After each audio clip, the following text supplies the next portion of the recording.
Hello, and welcome to another an issue of faith. I am Reverend Kenneth Soloman Badger, and today I have with me a young lady who I have known all of her life, Miss Semaj Badger. Hello, Semaj. Hey, Kenny. Now, before we get started, I'd like to make one correction. I had the Mitchells on the last episode, and I quoted a scripture as being Psalms. That scripture is not Psalms. That scripture is actually Proverbs 18:3, which quotes that if a man findeth a wife, he findeth a good thing. Therefore, he finds favor in the eyes of the Lord. Now, with that being said, thank you once again to the Mitchells for being here last episode. And now I have my youngest sister, Miss Semaj Patrice Badger. Yes. And this is my doppelganger. If you guys can't tell, she grew up and ended up being prettier than me. Thank God. And we have had quite the experiences growing up. Quite the experiences from the times of me trying to Evel Knievel on the 10 speed to jump the garbage cans. That didn't work out too well. From Miss, I'm going to ride on the handlebars of my friend's bicycle, and I fall off and on my head and have a huge cherry. 2 days before pictures. Yeah, you had that big old Band-Aid, Band-Aid on your forehead. 2 days before. 2 days before picture day. First grade? First grade. Kindergarten. No, picture. first grade. First grade? It was first grade. And Mama tried to plait the little braids. It right? didn't work. It didn't work. You didn't have enough hair. Didn't have enough hair. No, it didn't. It didn't work. You had to retake. No, I didn't. Yes, but you did. I did? Yes, you did. I remember because I remember the pictures getting are still the floating picture. around somewhere. I know where they are. I know where they are too. They reside. One of them is with Irma. Yes, but our dad James, he had that picture. When he saw the original pictures, he had a fit. Yeah, you did a retake. You did. He made sure of that.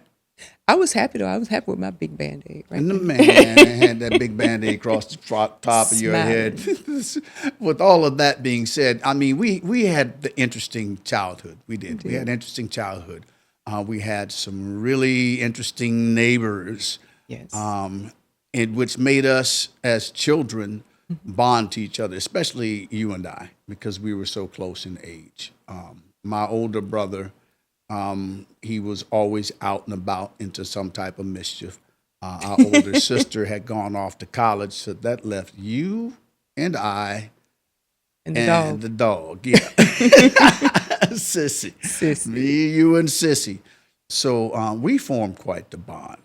And I've watched you grow into a teenager. I remember when we separated in households. Our parents had separated, and you were in Tuskegee, Alabama, and I was here in Jackson. Yeah. Yes.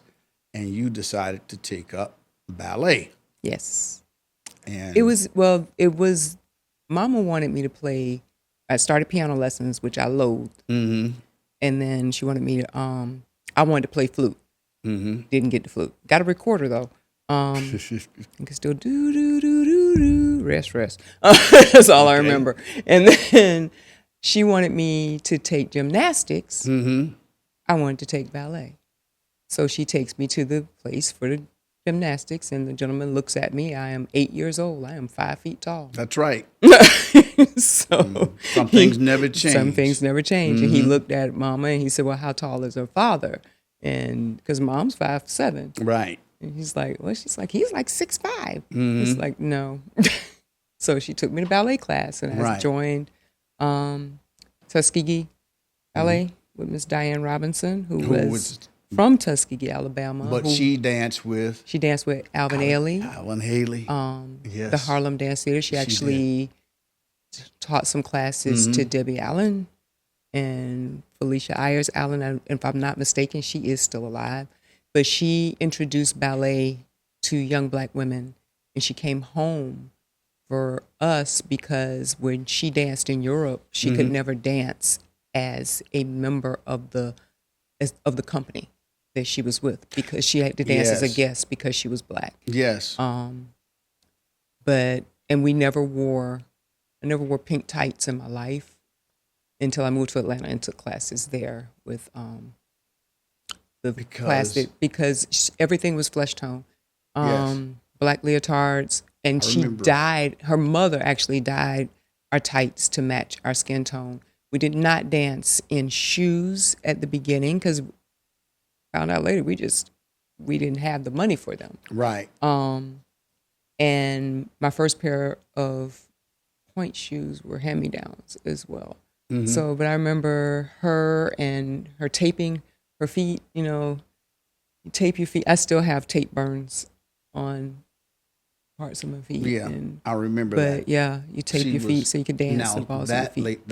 She was quite phenomenal. I used to watch her. She was phenomenal. She was one of the first African American women I saw that she had no hair. Yeah, she had no hair. Back in 1980, 80. No, in 78 when I started. So yeah, she had no hair. She was very long and lanky. I actually found out that she wasn't as tall as I thought because I kept growing. But she was one of the most elegant, beautiful women I had She ever was seen. very, very elegant, very swan-like in her movements. And I remember one other thing, she was very strong in her demeanor, the way she carried herself, and also in her faith. Yes. And she fed all of that into all of you, except for that one guy just couldn't get the rhythm right. He could not, but he had the heart. He did. I know his name. I'm not going to say it. We're not going to say it. We're not, but when I tell you, he could, man. but he danced and he. You call that dancing? Yes, he did. It was just to a whole different rhythm. It was to the ones and my threes. girl Janelle I'm here to tell you. he was way left of center. Yeah. Actually, he was left, right, and underneath it. But besides the other there was young another ladies, there was another young man there. Right, but besides the young ladies, that's why I came. I came to watch him because it was entertainment value. No, I really. He was about 6'3". He was gangly. He was very gangly, and the reason that you got to watch him was because I got moved up to the adult class because I kept kicking everybody on the bar because I kept growing. You did. Now, even at the end, it turned out. The thing is I tell you what made me so proud. I was very proud to watch you as you grew, especially with that dance. But I was even prouder to be at your graduation as you graduated college into nursing. Yes. That was very, very eye-opening for me because I remember being at your graduation and 2 weeks later you were working at Shands. I had a job before I graduated. Isn't that something? I'm overachiever. No, I knew that I liked to eat, and so I graduated December of '92. I had a job, and I started at Shands the week after the New Year, January '93, as a GN, and it wasn't Shands. It was University. Medical Center. Yes, University Medical Center. It was on University. 7 North, med-surg, ortho, neuro, and everything else that fell through the door that was not pregnant at that time. Right. So you went straight into, what'd you call it, women's services? No, I did med-surg for about a year. What's that? Medical surgical floor. So that's where you go after if you come in sick, say you're chronic hypertensive or something, or your diabetes, or your diabetes, as we like to call it, or you got the gout. Or I had gunshot wound victims that had come and been downgraded. So they come there. People that had appendicitis. And then that was part of our neuro unit. At that time, they did not have a designated neuro unit, but we had a wing that was a neuro unit. And there was a young man there who had been he was a TBI, which was a traumatic brain injury. I don't know what his injury was, what caused it. But I worked 3 to 11 at the beginning, and he would yell for Frank, starting at 2:58. He would yell for Frank, come get me, please help me, please help me, please help me, over and over again for 8 hours. Consecutive hours. Yeah. So, yeah. Wow. We found out Frank was his brother, Okay. but he couldn't help it because his brain wasn't wired the same way it was anymore. So In the beginning, I was there. You had saw a lot. That was the middle or the beginning of the AIDS epidemic for Wow. us in medicine. So got to see a lot of that. People didn't want to take care of patients that were HIV positive, full blown AIDS. They just didn't want to. But the whole thing with nursing and healthcare, period. First of all, healthcare, you got to care. If you don't care, why are you doing it? Medicine is a practice. It is always evolving. It is not a perfection. Okay. And that's why it keeps evolving. And as people evolve, the world evolves, there will be new things that come along, new diseases, disease processes. You just have to kind of roll with it, and you evolve. So my nursing career has evolved. I went from med-surg, stayed there for about a year, used to go home and look at daddy sometimes and say, you know what, you wasted your money going truck driving school, did some foolishness. Patient had lice. I walked in one room one evening, and the gentleman that was in the A bed and the gentleman in the B bed, they did not get along. The gentleman in the A bed was a fresh below the knee amputation. He is standing up. He has finagled himself up in the bed. He's standing up with the little triangle on the one leg, throwing his poop at the man in the other bed who cannot get up. I was like, oh no. Oh, yeah, mercy. So yeah. Woo. So when you see then fast forward to the 21st century and nurses walking around nurse life and they cute little scrubs and stuff, and I can't do this because I had a young lady during the height of COVID, bless her heart, and we were not expecting it. But she had a full breakdown over on the floor, and she was like, I didn't sign up for this. I was like, oh, yeah, actually. Wow. This is exactly what we signed up for. So, yeah. I got a lot I of would them. gather to say that you've seen a lot. So, even with that, I'm still a nurse. nursing. Now, as you said, your career evolved. Man, I'm glad you got away from that one. Yeah. But and so it was pretty much out of the fire into the whole volcano. Right. I went into women's services after that. Women's services. This Yeah. is the part that I remember. I remember some stories you telling me, and I wish you'd never told me. Because, see, they're seared in my mind. I still go to therapy. Yeah, yeah. I might need to start. Yeah.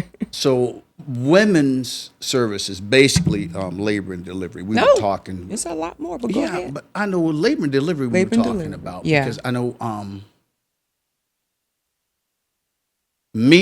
I have never had the privilege of actually seeing a life being brought into this world. I've only got stories from you. Yeah. And some of them, once again, I wish you'd have never told me.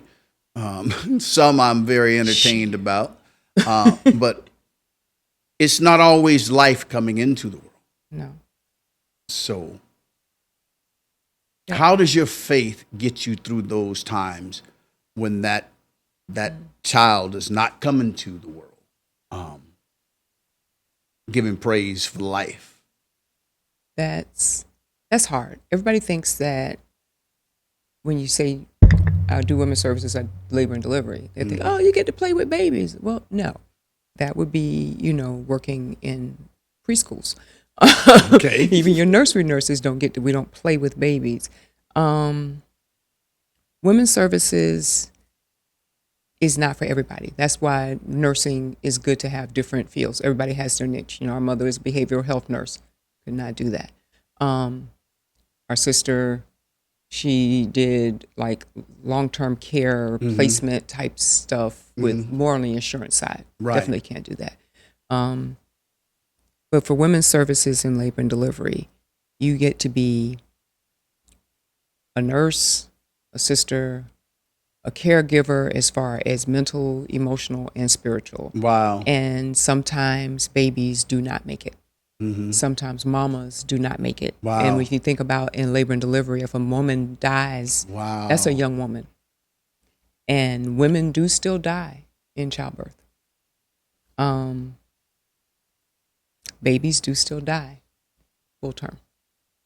I have a coworker who recently, and I don't do women's services anymore, I saw her and her coworker and was feeding them cake because they were pregnant. They were both pregnant, had a few weeks left to go. Right. So excited for her. One of them, it was their third baby. The other one, it was her first. And then I kind of missed her and didn't think anything of it because I was like, it's getting close to time. So she's out on maternity leave. And I'm in my new office, so now I work in quality. I'm behind locked doors, and we get this knock at our door one morning, and I peek through the peek hole, and it's her. And I open the door, and I'm like, hey. And she just grabs me by the shoulders, and she steers me into her office.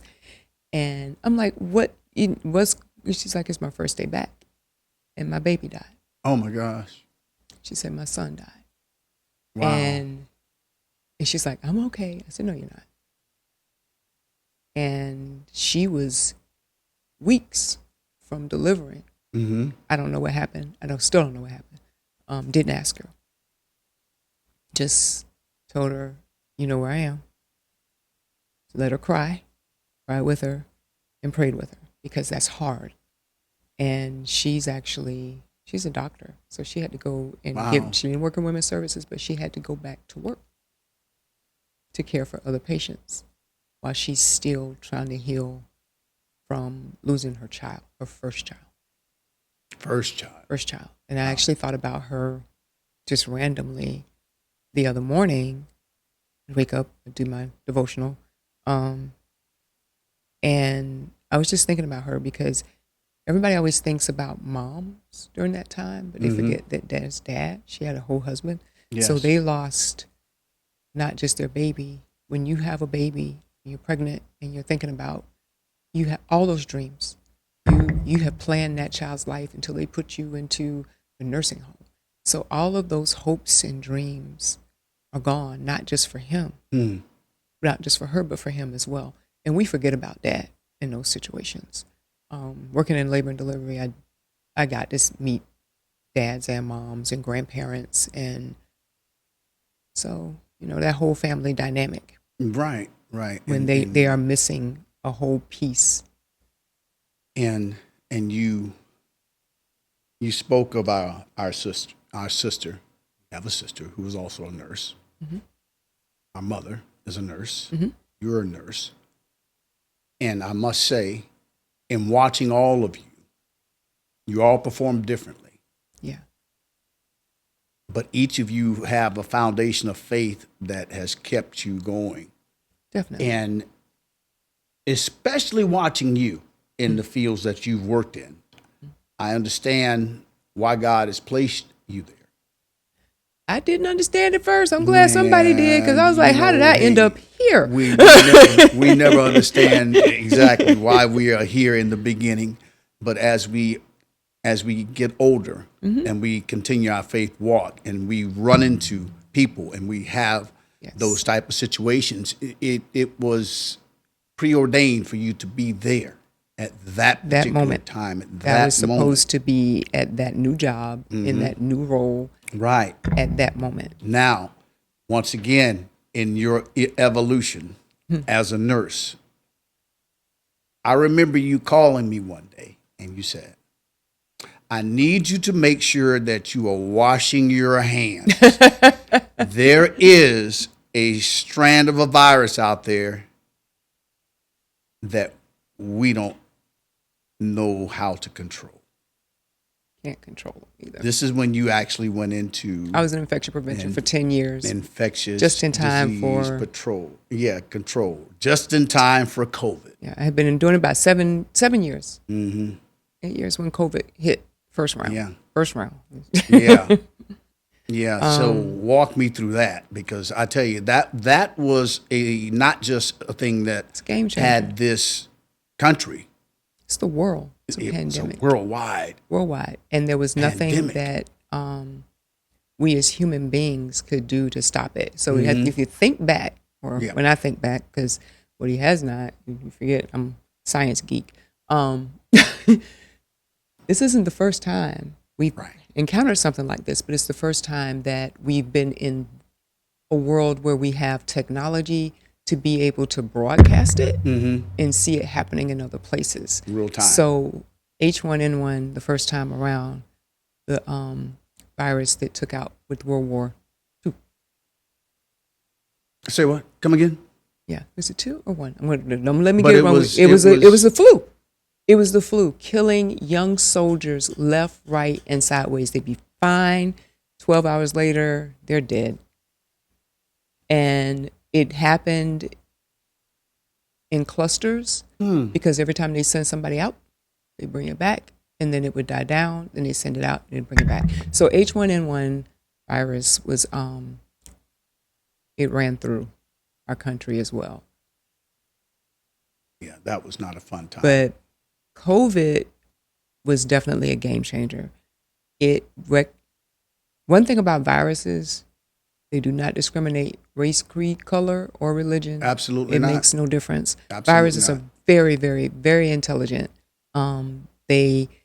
It's funny. I got tickled because all of a sudden you start hearing about these different variants of Right. COVID variants. And it was like it's a every mutation. It was every couple of weeks. Yeah, but nobody Yeah. wanted to say mutation because we don't want to say mutation because that sounds like it's something bad, right? Right. Yeah.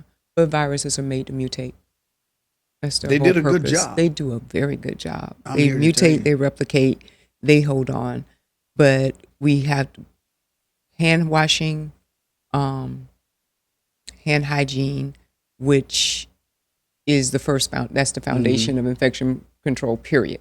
Right. Period. Vaccinations, which for people in the African American community, we're not too big on those Yeah. scientific. Exactly. Yeah. Yeah. Take But, this vaccine. Yeah. What is that? So exactly. Yeah. You're experimenting We, on us, and Tuskegee. then Did I say that out Tuskegee, loud? Yeah. Okay. Well, it really happened. But the thing also now in the era of social media, you have all of these experts. Okay. Yeah. Experts. I didn't do the quotes, but we have people that are experts in causing chaos, essentially. They don't really have the science behind it, which is why we actually had an issue with a lot of our children not being, we have a whole generation of children not being vaccinated because of a one study that came out of Europe with this doctor and autism. And okay, I remember that. You remember that, right? But this was just my mind thinking. We all were vaccinated. Absolutely. Vaccines were a lot cruder back then. Ooh, and so were the methods. And the only thing we tried to do was jump garbage cans with, 10 speeds. There's something else that was behind it. We're evolving as humans. We're evolving. So now we realize that autism is something that is totally different. Their minds just think a little differently than ours. It's not that it's a bad thing. It's something that we cause. It's just a little different. I tell you, the world has changed, and there are a lot of things that we have discovered over the years. And as you can see through your travels as a nurse, many things have changed. It is like you said, because I remember, like we may have been teasing, but when we were children, we were daredevils. Oh yeah. The things that we did, man, the kids would look at us today and say, "You did what?" Yeah, we did. And we did this weird thing. We never had bottled water. No, we didn't. Drank out of water hoses. Water hose. One mouth behind the other. One mouth behind the other. We shared each other's candy necklaces. You Yep. could not bite that white one because that was pineapple. And everybody wanted that And we one. drank each other's sodas. Drank each other's soda. we Chewing gum. and You shared it. chewed it 5 minutes. That's long enough. You got all the flavor. Yeah, we did. Yeah, We I'm was done nasty. with it. You can have it. Yeah, see, I wish y'all could see the faces in the studio. But these are the things That's the we did. things that we did. And We did. Look, God, look. they There say but for the grace of God. God looks over babies and fools. Children and and I'm telling you, fools, and we were a little bit of both. And we did well. But the thing that kept us pretty much grounded we had some praying people behind us, and they taught us how to pray. They did, and that we part. didn't recognize that until as we got older. As adults. So Right. it's that laying that foundation of faith, and then what you build on it, Yeah. and where you take it from there. So definitely going into the healthcare field, I prayed my way through many a shift, short-handed, bad staffing situations, bad OR situations. We have emptied out the blood bank. Oh God. And a family change. and a Because change. as you said, you started, it was university. It was university. I went through 5 name changes, and then I stepped out on faith and I left after 20 years. How many years? Almost 20 years. Okay. I started delivering people that I had delivered. Wow. Right. But I did. I went through, we lost Daddy. Remember that? 11/11/11. 11/11/11. Absolutely. And so then my marriage fell apart, and it had been falling apart, but I was trying to hold it together with some dental floss and some tape and a little bit of toothpaste dried together. But hey, it is what it is, God and is. life goes on. Absolutely. And I stopped wishing for his head to blow up about 5 years ago, probably more than that. What is this, 2020? More than that. So we've been through some I'm praying things. with you. So I did. I mean, come on now. Let's just be honest. We went through divorce. I was like, I don't like him. Lord, smite him. Break his jaw. Let all his hair fall out. And some other things that we ain't going to say on camera. We're not going to say them on camera. We're not. But not. we've grown, evolved, and therapy is a wonderful thing, and It prayer absolutely is a is. wonderful thing, because the Lord does say seek wise counsel, because we It does. cannot do it on our own. And sometimes we have friends that they try to help. It doesn't mean that they're bad people. They just give you bad advice, because that's all they know. Exactly. They're more of a hindrance than they become Yes, a help. they are. And I tell you what, and then we have family members That are, give- oh, good Lord. yeah, Bless they give- us. Yeah, and bless their hearts. Bless their heart. But I can say I thank God for our grandparents, Reverend S.L. Badger Jr., and for his beautiful bride for 60 plus years, Susan Badger. They were our foundation into our faith. I know there was never a time that you could actually go into the house and there was not love waiting for you, which is the basis of all faith. Yeah. I was before you get started. I was a jealous child, because between you and Gina, and then along came Budley. And then we got You know, Myron. Yeah, and then it came Myron, and as you all came along, it seemed like y'all were taking all the love from us. We were getting pushed to the side, and Y'all that grew up and y'all got rusty and you started to smell funny. Here we go. No, but there was always more than enough love to go around. It was just different, and we were the youngers, so we needed that attention. We needed all of that. But Mama Susie used to always say, I said Daddy's name like he didn't have 3 other kids. But Exactly. he was your daddy. He was my daddy. He was my superhero, and he modeled that. So And I don't have any daddy issues. I'm glad you don't As a have single any woman, daddy issues. I don't have the daddy issues, And- because I had a daddy. And that I'm was glad wonderful. that you had that privilege. Yes. We had the privilege of having such a good role model. And I am so glad that you were gracious enough to come on to the podcast, being my little sister. But I am so very proud of you, and I am so glad to see that our faith in the foundation in our faith has played so much and a vital part of your life. With that being said, I'd like to give a shout out to Emmanuel Missionary Baptist Church. They had a very powerful service today. We made a visit over. The NAACP made a visit to the church, spoke with the pastor and the congregation. And I would like to encourage you all to reach out to the Jacksonville chapter of the NAACP. You can find it at jacksnaacp.com. Give us a donation. We're getting ready for our Freedom Fund. All right. This is Reverend Kenneth Soloman Badger with another issue of faith. Take care. Peace. Be blessed.